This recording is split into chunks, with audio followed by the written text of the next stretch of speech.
Hello, Phil Mos. Hello, Michael. How are you? Hey, I'm fine, and we are going to the second marathon of folk dance, Israeli folk dance that you are organizing. Yeah, I can't believe it. Here we are again. So the last time you and I talked, it was 6 months ago. It's hard to believe that it was that long ago.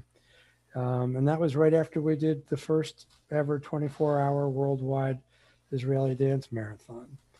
And I was kind of thinking back at the time. Well, there's a good need for this, and I'm glad we're doing it. And I hope that we won't need to do it again. But here we are 6 months later, and I was planning on running my annual Israeli dance camp in Wisconsin in the United States.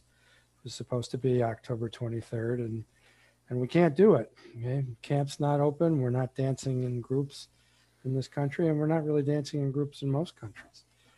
And so I decided that we ought to do something virtual for our camp.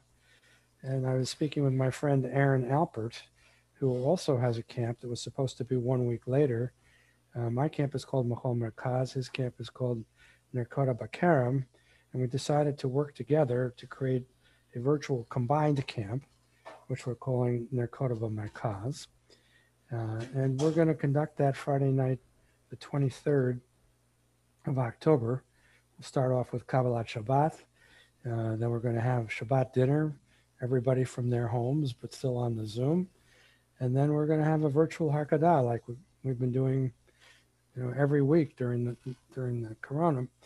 But then the camp is going to have its marathon starting Saturday, Chicago time at noon, and it'll run for 24 hours. So we're getting a lot of the same people back together from last time, but many new people as well. So we will have our second 24-hour marathon, and I think people are very excited about it. None of us are excited that there is a need, but we are excited to get back together and do this. So that is the general plan and why it's happening. And what is interesting that a lot of people are dancing from all over the world, Jews and non-Jews. The Israeli dance is very familiar all over the world. Now that is absolutely the case. Um, in the United States, I would say, in most of the groups, most of the people who attend are Jewish, but they are not all Jewish. In other places around the world, the Jews might actually be in the minority in the Israeli dance groups, Europe in particular. Um, people want to be involved with this activity for different reasons. For a lot of us, it's a connection with Israel. We love to experience Israeli culture. We love to connect with our friends in Israel. We love to be able to dance the same dances. And so, well, for others, it's more of a physical activity or just an interesting cultural activity, but not necessarily, that they feel that the same connection to Israel that Jews tend to. But but who cares? As long as they all like doing it and support it and we keep it alive, that's all good.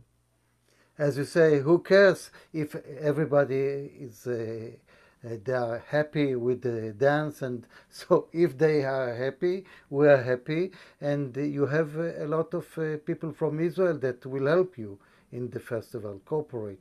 Yeah, absolutely true. So I mentioned that we're combining camps, Aaron and I are, and we each had our staffs ready to come to the United States to be part of our camps. Well, they can't do that now, but we have 5 Israeli staff members, and they're all going to be part of the marathon. They will take an early part of the lead of the marathon, so we'll have a strong team from Israel that's actually kicking things off pretty much. Those leaders include Dror Davidi and Elad Shtamer, Eran Bitton, Barzilay, and Yaron Elfasy, all wonderful leaders from Israel, and I'm very much looking forward to what they're going to bring to the marathon. And there is another thing that I'm thinking about this after I'm talking, when I'm talking, while I'm talking with you, that it's a language. and international language that you don't need to know Russian or Spanish or French or German.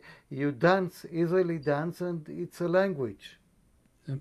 So this is very much true, and that's one of the things that I love about this activity. That it brings people together, and they're all sharing an activity, and maybe they're doing it with their feet, even if they can't do it with their mouth.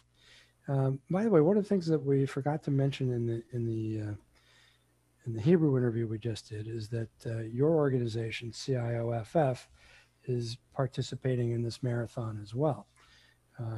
You are going to be preparing a tribute to Yoav Ashriel of blessed memory.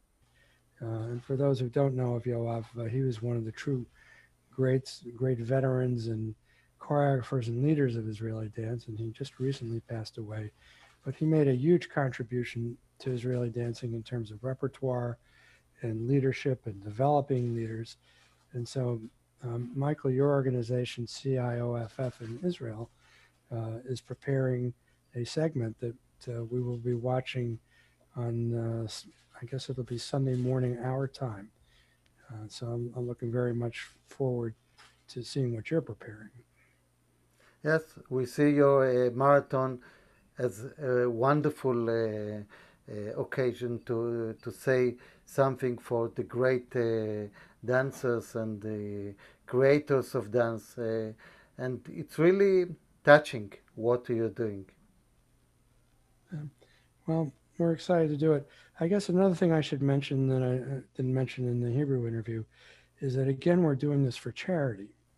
So all the leaders from all over the world are being given the opportunity to name a charity that means something to them, and anybody who wants to make a contribution in honor of one of the leaders or any of the leaders on the marathon will be able to do that.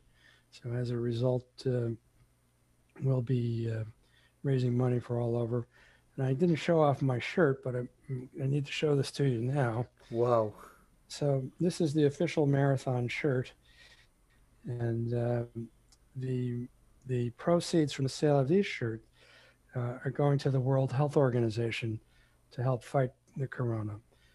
We've already sent in something like $600 to the World Health Organization just from the sale of these shirts that were made from the marathon. And people will be able to, they can order these shirts right now, as a matter of fact.